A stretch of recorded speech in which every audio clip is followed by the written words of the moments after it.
Welcome back. On this episode, we continue the series In Your Skin, where I interview each different type, and I give different questions about what it feels like to be in the skin of a certain type, so you can hear from the different types and hear how they describe, how they live, how they feel about different questions and around their lives and their type. And so on this episode, I have Zahra, who knows the Enneagram pretty well, and is doing amazing things down in Florida. But one thing you're going to hear the difference if you listen to my other episodes about types. The Enneagram 2, one of the challenges that they all have is making sure they understand and take care of themselves because they're great at taking care of others. And so sometimes that comes across as sometimes struggling, like in an interview, to be focused on self when I ask questions for them and making sure they have the responses they need. So you're going to hear that a little bit from Zahra as much as she knows the Enneagram, because if she was talking to another two or anybody else, she would have the words and the descriptions and the feelings and the emotions and everything you would need to communicate with them. But when the questions are posed towards her, it becomes a little bit more challenging and there's a lot of work for her. So I think it's going to be real interesting to hear this episode. She gives some really great insight and some misunderstandings that people have of twos, and maybe even twos have of themselves, that she speaks on, that is very important, I think, to listen to. So we're about to go ahead and get into the show. Thank you so much for listening. Have a good time. Welcome to Do It for the Gram, an Enneagram podcast with your host, certified Enneagram coach, Milton Stewart. I am super excited today because I have an amazing guest on here. And my guest is Zahra Mohamed Ali, an intuitive life coach with Zahra. She empowers highly sensitive women to connect mind, body, and spirit and discover their purpose through yoga and the Enneagram. How you doing, Zahra? I'm great, Milton. Thanks. How are you? I'm doing well. Can you speak to a little bit more of what you do? Because it's absolutely amazing what you do. Can you speak to the audience just a little bit about what you do? Yeah. Okay. So I am what I call an intuitive life coach. So a lot of people have heard of life coaching. Being an Enneagram 2, my intuition is a really strong part of my identity. So that's something I like to help clients through is like using my Enneagram number. But really, it's helping them understand through our Western understanding of the brain and our yogic concept of the brain, is learning that through the yoga, we can calm our minds and it becomes easier to observe the patterns of our Enneagram type and to make conscious choices as opposed to habitual unconscious choices that we all tend to make in the average ranges of our numbers, so we can become more grounded, more healthy, and live in that higher perspective. Love that. For the audience, me and you, we don't go back like four flats on a Cadillac, but we go back to this very intensive week in the Enneagram. And so for the audience, I usually tell them it was the most mentally challenging and emotionally draining week I've ever had in my life. And it's funny that you say that, because like as a 7, it's the emotional depth of it was intense. But even as a 2, who is like, I'm full of emotional well, by the end of that, I was like, nobody really understands what exactly has been brought up and unearthed here that we all just needed to. We remember when we were sitting on the beach, we all just stood in silence for like a good 2 minutes. So true. Super silence, looking at the water and the sun. Just decompressing, like, oh my gosh, this emotional experience we've all been through. Like learning a lot, but like also diving into ourselves. Yeah, absolutely. Absolutely amazing. I'm glad you brought that moment up, because that just kind of like brought it all to like a beautiful like close, you know? Mm-hmm. It was a lot. It was beautiful. I don't know how to, you know me, and like communicating emotional words. So I'm studying emotions right now. Because I don't readily, work on them. So it's something I'm studying the words to use, but it was like, I guess, serene and this happy peace almost. I don't know. Yeah, it was like a moment of like almost pure bliss.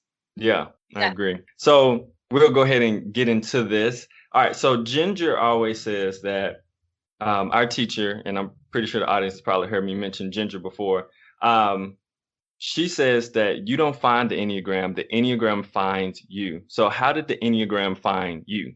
Ooh, that is such a true statement. So I was 19 or 20 years old, and I was in, I'll just go ahead and say it, a very average to unhealthy two range. I was like very possessive over friendships. I was like getting lost in other people. There was a lot of not knowing who I was. And I went to go visit my cousin that summer, and she is about 10 years older than me. She just happened to really love the Enneagram. And she, at the time, she was just sharing it with everyone. And she shared it with me, and I took it and ran with it. And as a two, for the first couple of years, I was like, oh my gosh, I have this tool that I can help people with. And it's like the whole point of being a two and being in the Enneagram and doing that work is realizing like, yeah, the work you're avoiding doing is your inner work. So you're going out and trying to help other people do theirs. Mm-hmm. And so for the last, I guess, almost 10 years, I've really been diving into it. I'd say in the last 4 or 5, it's really clicked, and I've started to see a shift in how I am in the world, if that makes sense. Yeah. And so what has the Enneagram done for you? The number one thing I would say, and this is like such an interesting thing, that's such a two thing, is that it's improved my relationships. Oh, yeah. Like on a very deep level, because as the two, you're always in that identity of being the helper, and like you unconsciously are manipulating everyone in your life. Yeah. Because you're like, I'm going to help them, and then they're going to do this thing for me. Unconscious, like that's how it works. And then coming to realize like, oh my gosh, I don't actually do things for people because I'm nice. I do things for people because I want them to think I'm nice, which is a very different thing. So now I would say I have such a better sense of self, which for twos is like, that's one of our biggest things, is to be like, I love being alone now. Mm. I used to be very much around people all the time. And now it's like, no, I need to retreat. Right. Because I think one of the amazing parts is that that you said during our intensive week is that you had to rearrange, adjust, and change a lot of the structures of your relationships. Can you speak upon that a little bit? Yeah. So restructuring my relationships it's been quite an interesting process. And I definitely still think it's something that I undergo every day, but it really started to be an issue because as I was doing more of the Enneagram work and realizing like, hey, you're doing things not from the right place. Right. I started to have to figure out how I was going to communicate that to people. Because when you've set up all your relationships that you are the doer of everything, like, oh, you need me to help you move? Yes, I'll drive over there. Oh, you need me to help you finish a project? Of course I'll help. Everything you need, I will do because I need you to love me. Right. And it became, well, you should love me even if I can't do anything for you. Mm-hmm. And it started to be an issue where with some people it became, you're a bad friend now. And it's like, I'm not a bad friend. If you need me, I will show up and do what I can do. But I'm not volunteering my time anymore. Like twos love this thing where it's like, or need anticipators. So if you need something and you just say you need it, I have to stop myself from instantly going, I'll do it. And then because immediately after the I'll do it, in the back of my head, I'm going, I don't want to do this. Right. And then I'm building up a resentment list of like, oh, I did this thing for Sarah or whoever so-and-so. And now she owes me one. Like, that's gross. Yeah. But I would definitely say now my friendships are a lot more balanced. It's a lot easier I still struggle, honestly, with communicating my needs to friends. And I've developed a lot healthier relationships because those people are also working on boundaries, and they're, because as twos, we're unaware of what our boundaries are. Oof. I'm like feeling some real two ego popping up right now. I just want to ask you about your stuff in your life, but I realize that this interview is about you and the twos listening, and people who obviously know and love and are in a relationship with twos. Yeah, I'm torn between going on forever and not going on at all, because I'm like, I don't know what people want to hear. And it's like that they want to hear that you as a 2 are like, what do I want to hear? What do people want? Right. But no, this is all about you, your two-ness. And if you need to go on and on, that is fine. I will cut in if I need to, but hey, we're just gonna go with it. Perfect. Okay. Yeah. So or what would guide me with a question here? Yeah, okay. So just for the audience, I think it's very important if you are a 2 and if you have a 2 that's really close to you, I think it's so important to look at the structure of the relationship. Like Zara was just saying, it is so important because I know a lot of 2s who the structure of a lot of their relationships are just a codependency, I guess I would say, or people are just used to them doing everything for them. And so they kind of take 2s for granted in a certain sense. And so like looking at those structures of relationships are like super important and changing them. If they're not beneficial for both people and it's both people aren't being helped and served and loved and it's just more of like a one-way street, 2s, healthy relationship structure is so important. Does your workplace stink because the culture sucks? Are you tired of tolerating people and wish you could all work together cohesively? Does the mere idea of going into work give you anxiety? If you said yes to any one of these, you should probably quit your job. But since you're not going to quit your job, you should contact Kaizen Careers. At Kaizen Careers, we are all about improving workplace performance. We use a unique tool called the Enneagram. The Enneagram helps individuals and organizations become more self-aware. That self-awareness lends into helping organizations with communication, conflict management, and leadership development, ultimately turning self-awareness into self-mastery and creating healthy workplace cultures so you can improve your services and bottom lines. Contact Kaizen Careers at KaizenCareers.com or Milton at KaizenCareers.com or give us a call at 901-334-1644. Yes. And it's like we identify so much of ourselves in our lives, and all the meaning basically comes from the relationships we have. So it's like when you have those unstructured relationships where you are the entire giver, right, then that's not healthy, and more likely your life is not healthy as a, not in a judgmental way, just in like a, you can't, yeah, it's like the oxygen mask. You have to put yours on first. Oh, yes. That is like my dad has always said this to me growing up, and until I started working with the Enneagram, I didn't really realize what he meant. And it's like, oh, right, because I just want to go around the plane and put everyone else's oxygen mask on, but I will actually pass out.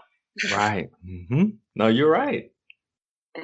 And so we're speaking on, you spoke on some of the things that 2s struggle with, which is overly helping and setting up relationships lopsided and not really checking on their own needs. So can you speak on some of the beauty of being a 2? Oh, I love being a 2, and this is kind of also why I do the work I like to do, is because I can tap into an emotional space with someone almost if I'm present in myself. It's very easy for me to feel what everyone else is experiencing. And it is nice to know that I can be the person who, if you need something, if I can be there, I will be there. Right. So there is there is a lot of beauty in that, and benefits to being a 2. This is tough. This is a tough question for 2s. Yeah, because it becomes an issue too, because the things we like about being a 2, which is being helpful, also become our downfalls. Right. Because I don't know. I mean, with a 7, it's like, oh, I'm fun and exciting, and I like to do lots of stuff. You know, it's easy. You guys do lots of stuff. It's easy to say, but like, because I would say our strength people is like being able to assess other people. And I don't mean that in the logical way that it sounded. Right. But that ability to really meet people where they're at, and be judgment free. I think that is a very, very beautiful thing to do. And like I would say, when I was unhealthier in my life, I don't think I ever had any two friends.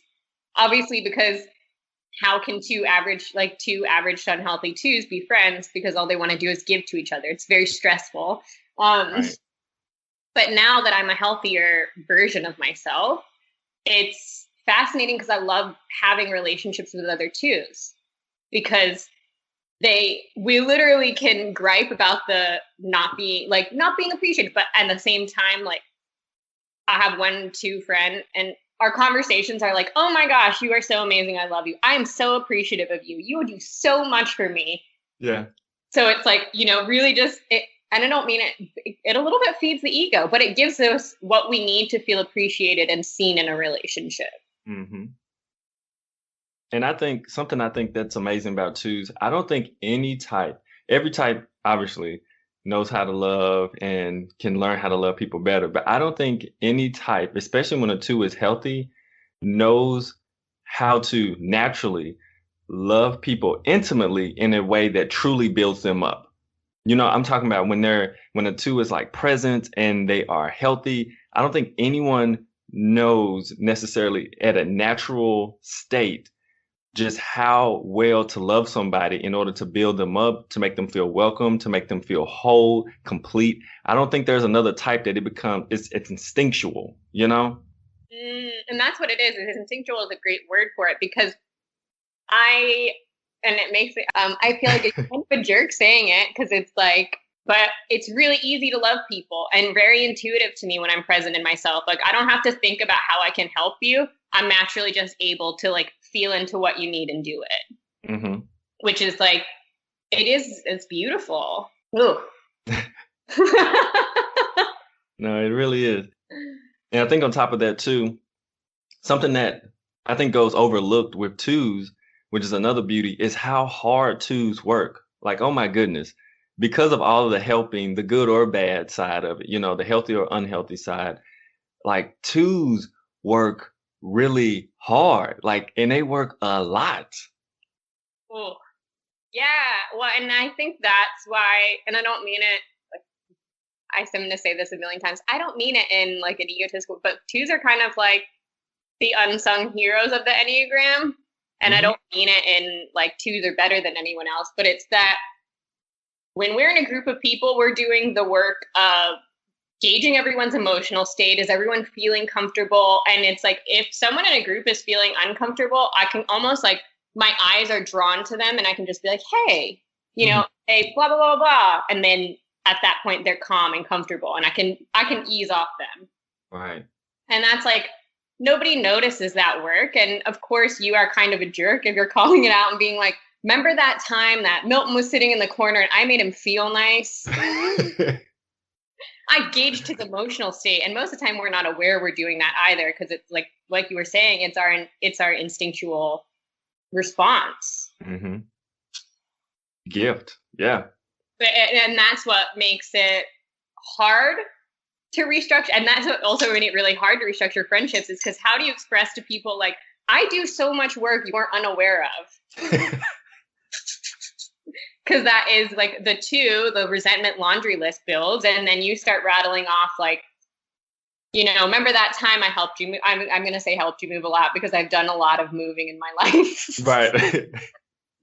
But yeah, like, remember that time I helped you move and I ordered pizza and all of these things that I did? That's ego. But at the same time, you have to be able to look and say, yeah, this is balance. Like, I'm doing these things for this person. Am I feeling like I'm getting what I need in return? Right. Or the appreciation. Sorry, that was a little off topic. No, it's fine, because I think of it like every type has that, it's that balance you just spoke of, whereas like a 7, for instance, I come in and I'm like silly, making people laugh, all of this stuff. And then on the flip side, when it's time to be serious, I'm mad when people can't take me serious. And so it's this weird balance, like you just said. Like for the 2, it's like, I'm very helpful, I'm going out my way to help. But then at the same time, you go on the other end, people are looking at you like, don't you supposed to do this all the time? What? This is just what you do, right? It's like, no, this is this is supposed to be out the goodness of my heart, but I'm doing all these other things. You're going out your way to help, but people are like, oh, okay. Isn't that normal? Hopefully you have found some value in this podcast episode. You can help to keep this podcast going by supporting us on patreon.com. Patreon.com is a site where you can support content providers. Podcasts are free to listeners, but not free for creators. It actually costs money and definitely time to produce consistent and weekly podcasts. I podcast because I want to reach people and change our community through the Enneagram. If you want to help in that by supporting me, you can go to patreon.com/doitforthegram. That is patreon.com/doitforthegram. Yeah, it becomes because that people just believe that's who you are. Right. And it's like, yes, this is who I am, but like who I am also likes to be appreciated and likes when people, like I think men get weirded out by this the most. And you're a man in the South, and I noticed you did it when we were at the conference too, is I always hold the door open. Right. And and even especially for men, because I feel like, sometimes men want to have the door held open for them too, right? Mm-hmm. So and I find that, and especially like I live in Florida, so I live in the South, is like some men get really thrown off at that. Yeah. It's little things like that. I don't know where I'm going with this. Sorry. This might need to be edited out, and that's fine. No. But I get what you're saying. It's just the helping thing. And I've experienced that. I have a friend here who's not from the South, and she is not for when people is like, all right, ladies, go eat first. And she's like, no. She was like, everyone should just go and get in line. And I'm like, okay, like, got you. Like, no one's like, I'm not offended that you go first, but I get where you're going at, and I appreciate it. So yeah, so that's yeah. I get exactly what you're saying. Yeah, and I don't mean it in like I'm an anti-chivalry. I think it's nice when people hold the door open for me, but instinctually I just always think to hold the door open for people. And it's like in areas where men are more hold the door open kind of people, you're like, oh yeah, I have to accept someone holding the door for me, and it feels so weird. Wow. Yeah. Ooh, yeah. Yeah, that's I think another thing about twos is learning to accept help. Right. Ooh, yeah. Even that like brings up such a gut reaction to me, because it's like, oh, someone's going to do something for me. And that's really all we want. That's why we're meeting everyone's needs, is so that people will do things for us. But when people actually want to be helpful and be supportive and are being good friends and partners or all of these things, we're like, oh, let me switch back to the helper role. I don't like this. It's uncomfortable. Right. So what is something that has helped you to be able to learn how to accept help, or something you've learned that has helped you to actually allow people to take care of you? What are some things that twos can do, or that you do? That's a great question. To learn to accept help. As you can see, this has taken me a long time to come across, because I'm like, oh yeah, I do have to accept help. But I think the first and foremost, any two that is starting to do inner work, has done a little inner work, wants to do their work, like with the Enneagram, learn to be alone. Because I don't think I ever could have accepted help before I learned to be alone. Because I was always looking for help, but I didn't know how to accept it, because I didn't actually know we don't know what we want. Right. So being on your own helps you really know what you want. And then really working on that pride issue, because we don't want to ask for help because there's so much shame and pride around it. Mm-hmm. And we love being seen as like needless. But, that being by yourself helps you realize, like, I am not needless. Like, I have needs. Like, right now, I need to eat, or I need to take a nap. Oh, the sleep thing. Sorry. Twos, I feel like this is a struggle for so many twos I know. We don't know when we're tired when we're in a group of people. Wow. Okay. Because we're so tuned into what everyone else needs. Mm. So it's like, and I do this. I did this even the other day. And it's like, I'm aware of this. I like sleep regularly. And I think sleep is so important because, I never knew when I was tired for so many years. I'd be like, yeah, we can hang out till 4 a.m. And it's like, no. You were tired at like 11. So yeah, twos, like get plenty of sleep. That's the takeaway from that. But yeah, learning to accept help is being by yourself, knowing what you need, and then starting to find people who you can ask for help. Mm. Because it really is, there's so much stress around it. Like I have a friend and like most of our relationship is discussing boundaries because we're both like boundary people. Right. And even though we discuss boundaries all the time and what we need and what we want, I had to express a boundary to her in this past week. And it wasn't a major boundary. It was like such a minor thing. I spent 2 days mulling it over, figuring out what I was going to say, how I was going to say it. But you have to find those people that you feel comfortable with to say it. Because as soon as I said it, she was like, oh my gosh, I had no idea. Totally fine. Easy. But yeah. And then if I ask someone who maybe we didn't talk about boundaries all the time, you know what I mean? Someone who Right. has done all that work, I'm stressed out because I know they're not going to handle it well. So there's that too. Right. Okay. So what would you say the most misunderstood thing about twos in your opinion? Most misunderstood. We are not nice people. I'm just going to say it. Yeah. We're not nice. Like everyone thinks we're out here being like, Christ-like, which because we want to give away all our needs. And like, I don't know if you've done any research into the fact that people believe Jesus Christ was a two. Oh my goodness. Not gonna say that, but yes, I've seen it before. I think because I just have heard it, and so many people talk about the Enneagram, like Jesus was a two, and I'm like, I don't know. No. Well, you didn't. I can see it because of the martyrdom. Right. Other numbers also do that as well, and it's like you didn't know him, so you can't judge him. Right. But that idea of that we are really nice people, just looking for nice things. You know what I mean? Like we're actually really selfish people. Because everything we're doing is designed for us to get something. Like right. At the average level, twos, threes, fours, image types, we're actors. We live we are always performing on a stage for everyone. And twos is by doing nice things. So it's like, we're not actually that nice. If a two tells you like, I'm just a nice person, be like, I want to hear like what you're authentically, like I want you to take a person, not a nice person.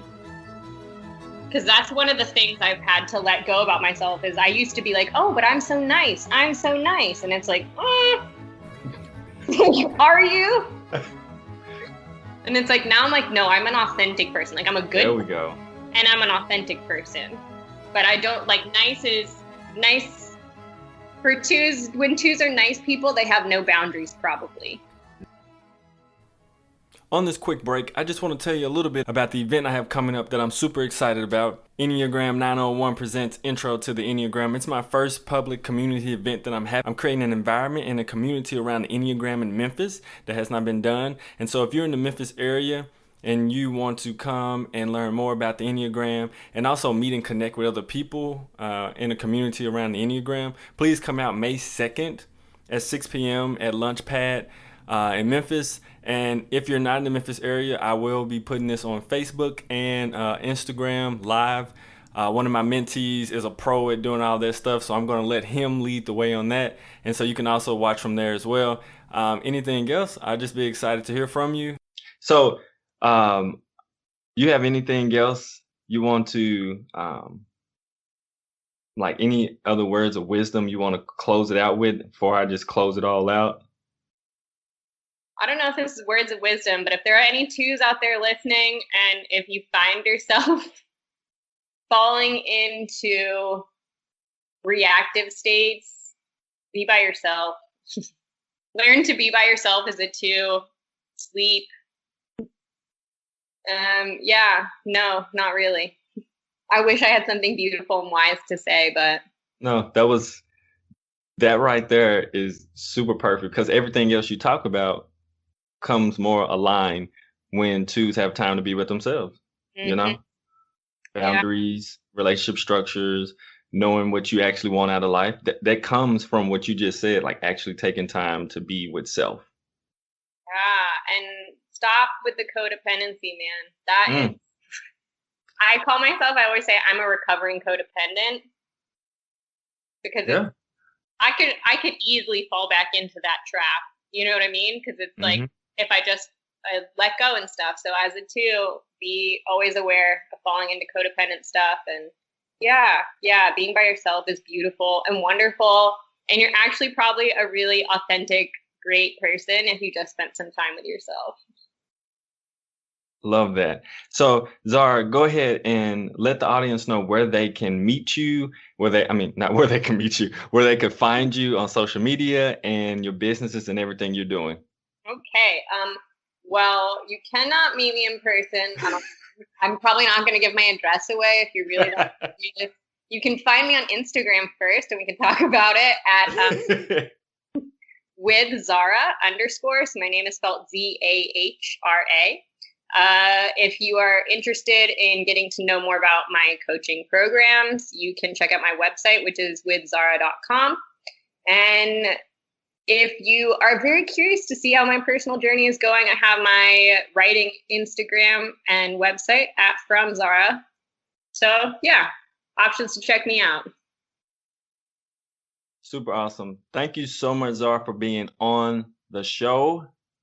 Thank you so much for having me.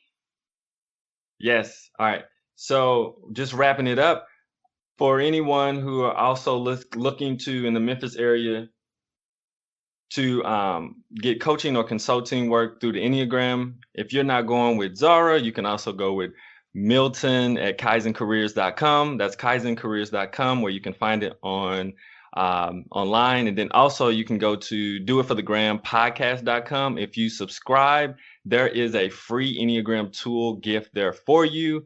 And besides that, all I can think of is, like Zahra said, 2s, when you're starting to get emotionally reactive and things are going a little bit crazy, before you explode, think about it, check, go be alone, and do it for the gram, the Enneagram, of course. Bye.